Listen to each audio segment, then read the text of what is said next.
Turn the volume up. Listen to my whispers. Close your eyes and let the darkness take shape around you. Every creak, every breath, every shadow you imagine is part of the story. Are you ready? Tonight's story is not for the faint of heart. Some houses keep memories. Others keep the people who made them. On a dead-end road called Wraith Lane, there's an old Victorian home that's been abandoned for over 50 years. Locals say the last family who lived there never left. Not entirely. What you're about to hear was found in the final recording of 2 amateur ghost hunters who dared to go inside. One of them came back. The other was never seen again. This is the house on Wraith Lane. I should have never gone back to Wraith Lane. Even now, when I close my eyes, I can hear the house breathing. It started as a dare. My friend Mason had found an old article about the Holloway House, a 3-story Victorian that had been abandoned since the 1960s. People said the last family to live there vanished one winter night, every light on, dinner still warm on the table. No one ever figured out where they went. So naturally, Mason wanted to film it for our YouTube channel. Real haunts, real proof. That was our tagline. It was supposed to be harmless, just another video. We got there a little after sunset. The house sat behind a curtain of dead trees, its roof sagging, its windows like hollow eyes watching us. The gate was half open, as if the place had been waiting. I remember Mason laughing. Perfect atmosphere, huh? I didn't laugh back. The front door wasn't locked.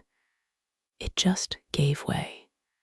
Inside, the air was thick, like something old and wet had been sitting in the walls for decades. Our flashlights cut through dust that floated like ash. Wallpaper hung in curling strips. Somewhere in the house, something was dripping. Mason started filming immediately, narrating like he always did. All right, guys, we're inside the Holloway House. Locals say it's cursed, but... And then a floorboard cracked upstairs. We both froze. It's probably an animal, Mason whispered. But the sound came again. Slow, deliberate steps crossing the floor above us. I tried to laugh, tried to make it a joke for the camera. Guess the ghost wants to subscribe. Mason didn't respond. We went upstairs.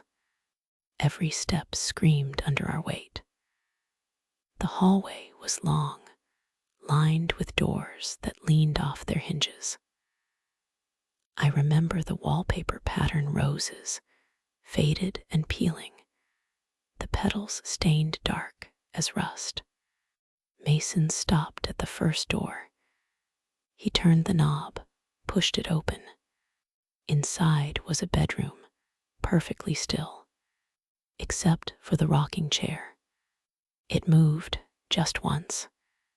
No breeze, no windows open, just a single, gentle creak, like someone had just stood up from it. Did you see that? Mason whispered, panning the camera.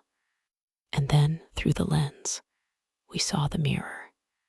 It was old, fogged, spiderwebbed with cracks. But in it, for a split second, there was someone else standing behind us. A tall shape. A woman, I think, her head tilted.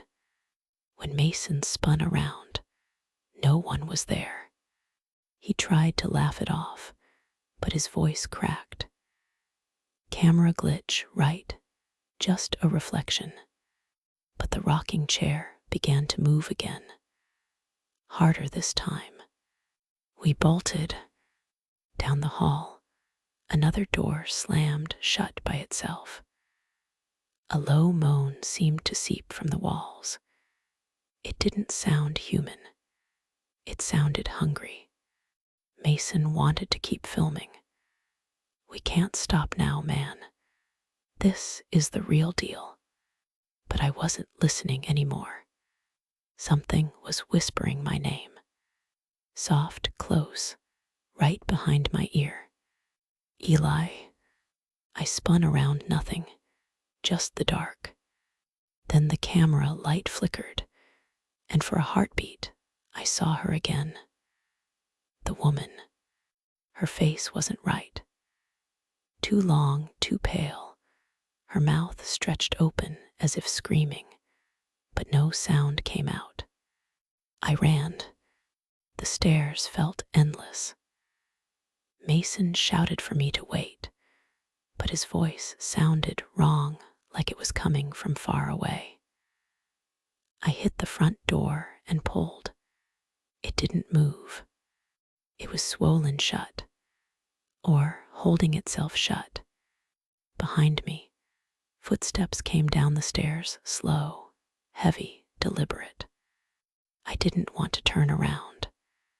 I knew if I looked, I wouldn't see Mason.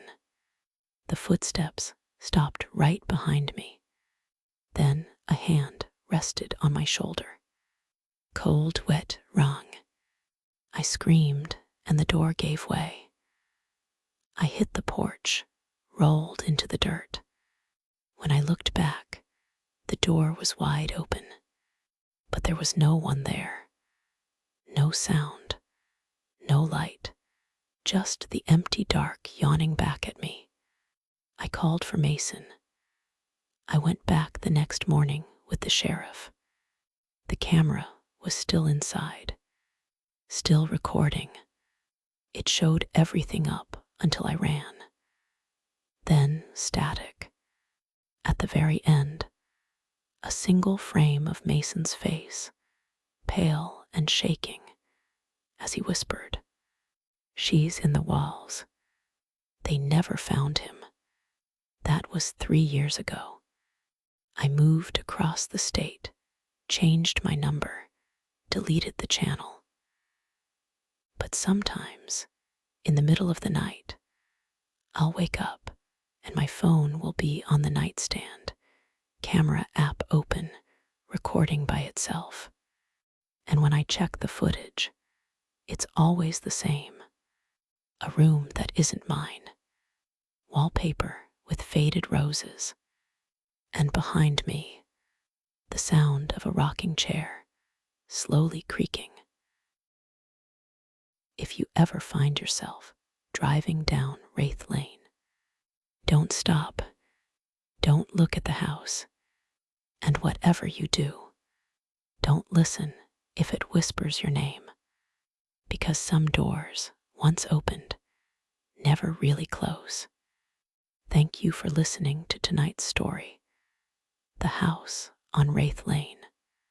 If you enjoyed it, leave a like, comment, share it with someone who loves a good scare, and subscribe for more stories that will keep you awake at night. Sleep well if you still can.